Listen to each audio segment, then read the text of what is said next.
If I was to ask you what was the first handheld console you had, I'm almost positive you would say you had a Game Boy. The small device gave us hours of fun. You could get lost collecting various Pokemon or explore dangerous cave systems as Link from the Legend of Zelda series. Yes, the Game Boy was treasured worldwide for so many reasons, and today we're going to talk about some of them and how exactly the Nintendo Game Boy came to be. So without further delay, I'm James from GameCast, and this is the Game Boy, a Handheld Legacy.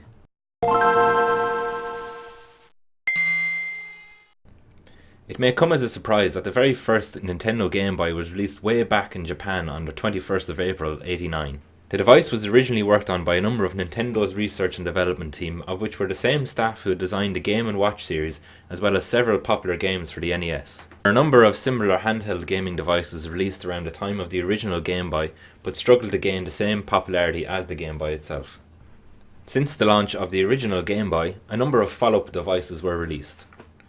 Arguably, the next evolution of the Game Boy came on October 21st, 1998, when the Game Boy Color was released. It included a number of advancements such as double the processing power, 3 times as much memory, and an infrared communications port. The Game Boy Color also brought a wave of new game titles to take advantage of the new color scheme. However, it is important to note that the Game Boy was very open to backwards compatibility, a theme that would continue through the Game Boy's lifespan.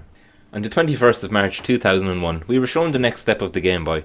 The Game Boy Advance made its way to the shelves. It was a significant upgrade from the existing Game Boy models.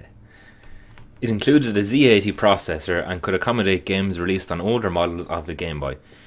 It also modified the button layout by the addition of 2 shoulder buttons. It even offered the player the option to alter the resolution of older games to play them at normal resolution or stretch the image across to fit the screen.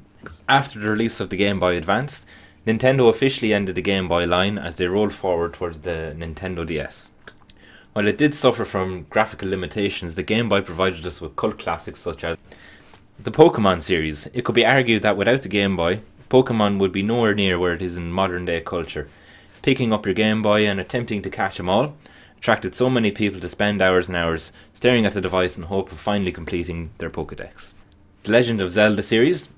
The same can be said for the Zelda franchise. During its time on the small system, we were treated to some classic adventure games such as The Legend of Zelda Link's Awakening. The Donkey Kong game for the Game Boy saw the Mario spin-off game make its way to the handheld device. A game that sported over 100 stages, it was definitely a game that was worth investing in. It's highly regarded by fans of the series and the Game Boy owners alike. So there we have it. A brief look into the story of the Nintendo Game Boy, a device that lets you play the video games and blow off steam on the go, with a battery life that Apple could only dream of. The Nintendo Game Boy will always be a positive memory for many, and forever be recognised as a symbol of gaming. Thanks for watching our video. Please like our page and subscribe to see more content from Gamecast.